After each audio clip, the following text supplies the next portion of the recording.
Hello, everybody. Jason David Frank, and you're watching Open the Fridge. It's morphin' time. Shaw! Dragon Zord. Hello, Fridge fans. Tech here, and I am once again joined by our great friend, Rob Paulsen. Thank you so much for sitting down with me, Rob. We're here at Wizard World Philadelphia. Rob is a guest, and like the fanboy that I am, I sought him out, and we're here to talk tunes, because that's what he does. Yeah. How you doing, buddy? I'm great, Rob. Thank you for stalking me.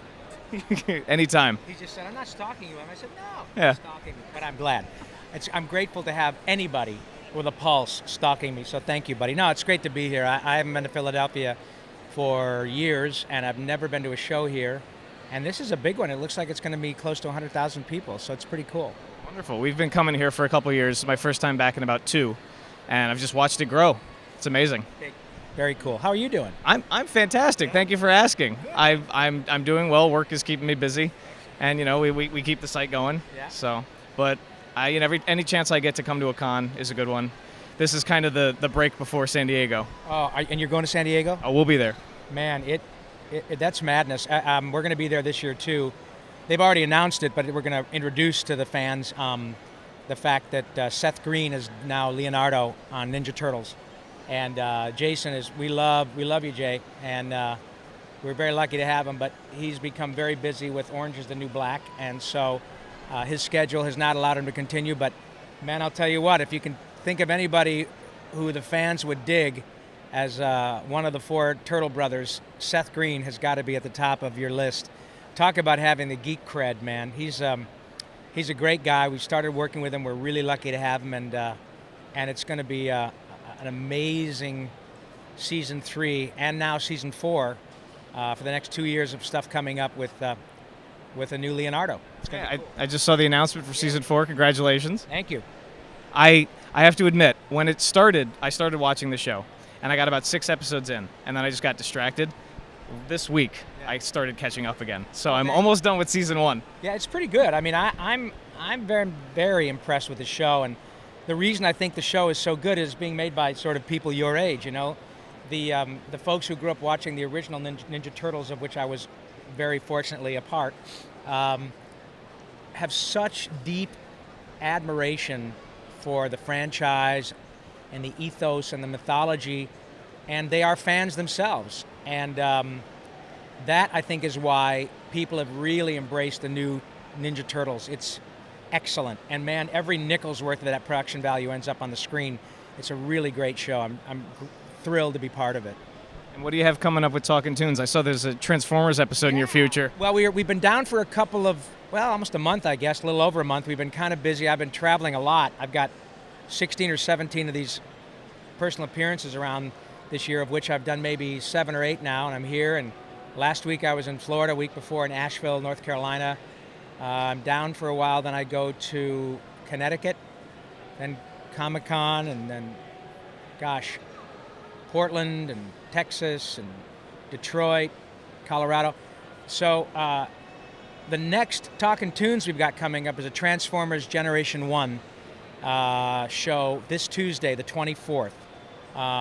So any of you happen to be in the Los Angeles area that want to come out to Talking Tunes Live at the Improv on Melrose in Hollywood, we're going to have Neil Ross, myself, Hal Rail, and who else was it? Oh, Charlie Adler. And all 4 of us were part of the Generation 1. I mean, we can't... Oh, and Greg Berger, who was Grimlock. So we're going to have a great time, because those were the first shows I did 31 years ago. Transformers and G.I. Joe, right? Snow Job. And Transformers, I guess I was Slingshot and Air Raid. I don't even remember, but the fans do. So if you like Transformers Generation 1, you're going to have 4 or 5 of us who are there, and it'll be a really good one. And then it'll be up on to be able to listen to on iTunes probably the following Friday. Nice. Now, last time we talked, you mentioned that you were hoping to get Talking Tunes on TV. Any progress with that? Not so far. We're still working at it. Haven't really had any great interest, but I don't care. I mean, the show business is rife with stories of people that have said, I had this thing and this guy passed on it, that guy passed on it, that guy passed on it, and then somebody took a flyer and it turns out to win an Oscar. So I'm just for me, whether it ends up on TV or not, it's just something, it's a huge challenge and great fun to do. I'm getting 50,000 plus listens a month on the Talking Tunes podcast. So I'm just going to keep banging on the door, and if somebody opens it, great. If not, it's just a lot of fun to be able to share the stage with these incredible actors, and people out there have been so supportive. So I'll just keep doing it.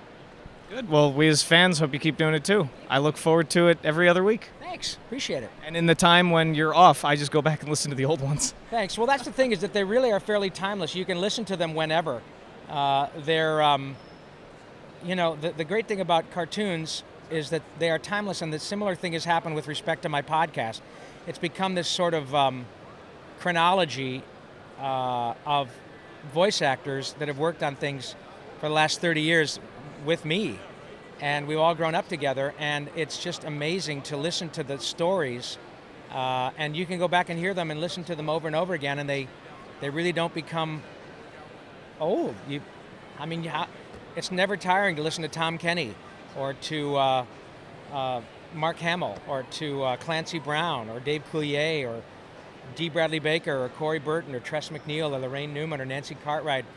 They're the world's best at what we do.